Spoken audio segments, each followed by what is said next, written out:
Okay, so we're going to take this time to actually answer some questions that you guys had written for us either on YouTube or on Facebook. So we're just going to alternate and hopefully give you guys some insight into how this trip actually went.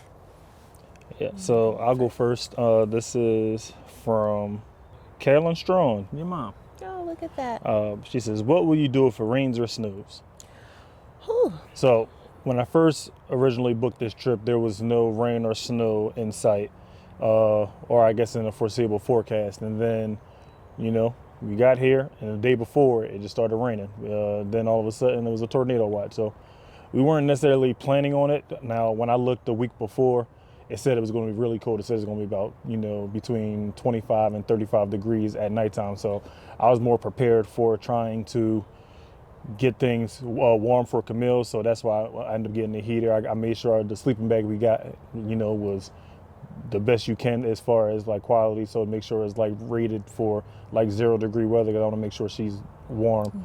That was important for me trying to do this trip. But for rain or snow, we ended up the last second going to REI. We was like, well, we looked at the sky, we looked at the weather reports, and I'm going to REI to get a rain jacket and some other things, some rain pants and stuff like that. So we, just in the event that it did rain, we were still prepared. And then it rained and then stopped. So we necessarily didn't have to bring or buy this stuff. So, but now we have it for the future. That's right.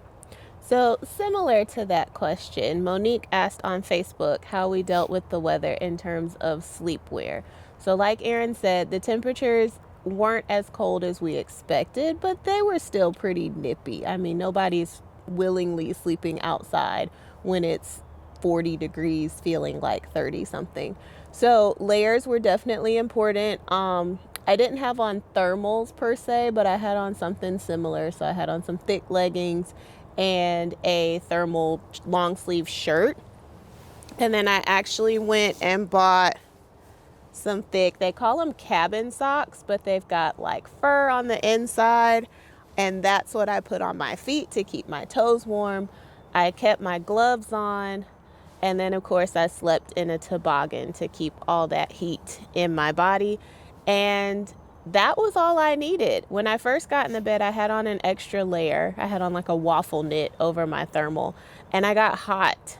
So that just goes to show that the sleeping bag did help. We also had another like camp blanket over it, so it's also kind of sleeping bag material. So that added another layer of insulation. And we didn't even end up using the heater, because when we tried to use it to knock the chill off, it tripped the electricity. So we were like, well, you know what? We'll just brave it. And it was just fine. I stayed warm all night long.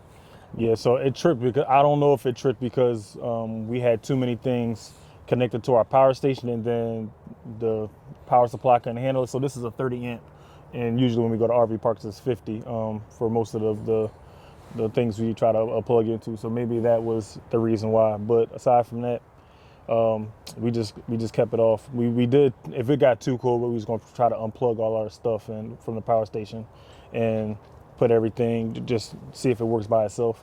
But if not, then we were just going to have to storm the weather without some heat.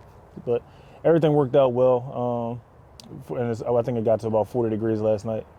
So it was pretty good. All right, next question is from Jaden Plays 5941. Who's most likely to forget their sleeping bag and end up borrowing the other person's sleeping bag? Aaron Forte. Yeah. I forget everything. I definitely need a packing list. I always think I can remember stuff. I used to, a long time ago. Now stuff just leaves my brain, goes in one ear out the other, goes in through these two eyes, and then leaves somewhere else. So definitely me. Absolutely you. So Sabrina asked us, what were we planning to eat or cook, and was there going to be a fire? So in full transparency, we did have everything for a fire. We had firewood, starter, lighter fluid, all the things. But the platform that we're on, by the time we put our tent up, our fire would have been really close to this wood railing. Yeah. And wood and fire just don't mix. And I didn't want it to be so close to the tent that I was going to be paranoid while it was burning if we stepped in for a second. So no fire this time, but we did have everything prepared for one. Maybe we'll make one at my parents' house just to say that we did. As far as what we ate, so we bought enough freeze-dried meals to actually have one dinner and one breakfast. And then we bought some snacks with us. So we had like trail mix, chocolate bars, beef jerky, and some already popped popcorn. So stuff that's easy to kind of take out, but also keep tied up in your tent. We actually did not eat dinner last night. We ate shortly before we came to put the tent up, and then we just didn't get hungry. And then this morning, you guys will see a clip of what we ate for breakfast. So we had to boil some water and mix it up, and you'll see how that went. But yes, freeze-dried backpackers meals is what we ate on this trip. Yep. Alrighty. So Mike Brown asks, what's one piece of gear that you always bring that you can't camp without with? And also, what's your favorite part of about camping? One piece of gear you always bring that we can't camp without. I always bring a blanket. Yeah, that's definitely is. You bring a blanket. I like to be cozy. So even in the summertime, when the temperature drops just a little bit or the wind picks up, I always like to have a blanket nearby. And then it goes without saying, when it's cold, I am bundled up. Yeah, I don't know actually. I guess like Dan, how this is literally our first time tent camping. Well, RV camping is a little different because technically you got everything that you need. But I guess for this one, I would say probably like a little emergency kit. I was happy that I had that, so it was like we had an emergency kit where it had like a knife in there, like a little hammer axe thing, had like an emergency blanket in there, had a flint if we wanted to make some fire. So I'm like, you don't know, anything could happen in these situations. Even though I'm like, we're fairly close to the city, we have a car, we're actually camping in an RV park, but it's like in their own little tent section, but it's away from like the RVs a good bit. So we're actually, if you look behind us, we're on the lake. So, but I don't know. We didn't get the chance to go in the woods yet. Like that's in the future. Hopefully I can get her to go with me. Otherwise I'm gonna be trekking that by myself. But yeah, I would probably say a little emergency kit, something like that. Something that has like all the main essentials. So I think that's good. And the next part of his question, what's our favorite part about camping? I don't know. Maybe it's just being outside. Like I was a kid who was always outside, whether I was playing sports or just walking around in the woods and stuff like that. So I was kind of like a woodsy kid because where we used to live in Philadelphia, it was like right next to a park, and you're around that age, you just sit there and just find stuff to do before all these cell phones and stuff came. So yeah, I had to entertain myself somehow. So I mean, just being outside, it's always good just to be outside, get some fresh air and stuff like that. So maybe that's probably my favorite part about camping. I think my favorite part is probably a tie between the experience and the quality time. So like Aaron said, usually when you're out camping, you're away from electronics. So RV camping's a little different because it's kind of like a house on wheels. But for us doing this tent camping, like I was able to sit and read a book, and I haven't done that in years because I just haven't had time to do so. So to be able to kind of lay and listen to the birds and read a book and just talk, I think that's the part of it that I really like. It's very simplistic. It takes away all the busyness of our regular life. So that's my favorite part.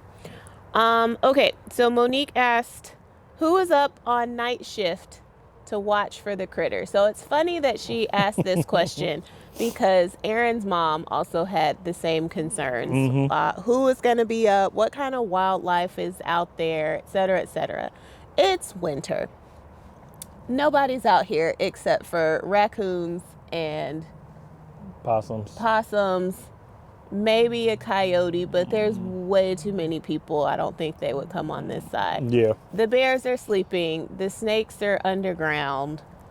Nobody was critter watching. Now, I will say, when the wind picked up a little bit, both of us did wake up and we were like, what's that? Is that just the wind? Like, is somebody trying to come in? So you still have some of that.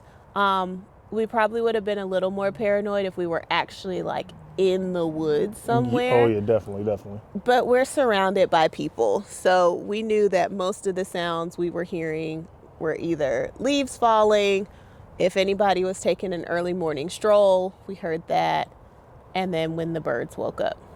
Yep. So no night shift this time.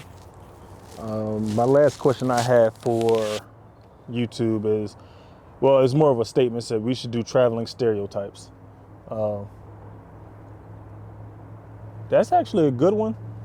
I never really thought about like traveling stereotypes. What you think?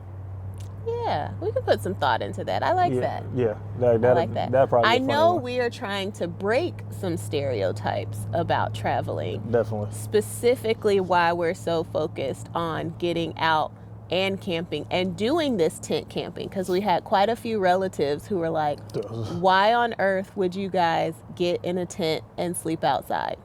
Yeah. So, and it's like, because we can. That's why. Essentially, yeah, pretty much just because we can. And plus, it's something new. You know, you never did it, and I was younger. I always wanted to try it. I just never did it or had the opportunity to. So it was like, okay, like I'll get to it at some point. And then, what better time to do it now when I'm with somebody? It was definitely not on my bucket list of things to do, but I've done it. It wasn't so bad. It's not glamping, but I could do this in the right setting for a couple days.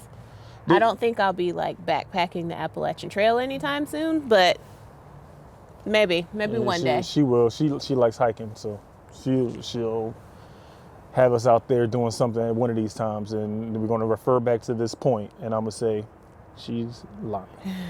All right. Well, that was all the questions I had. Okay. Yeah. What were we eating? The weather, the night shift. Yeah.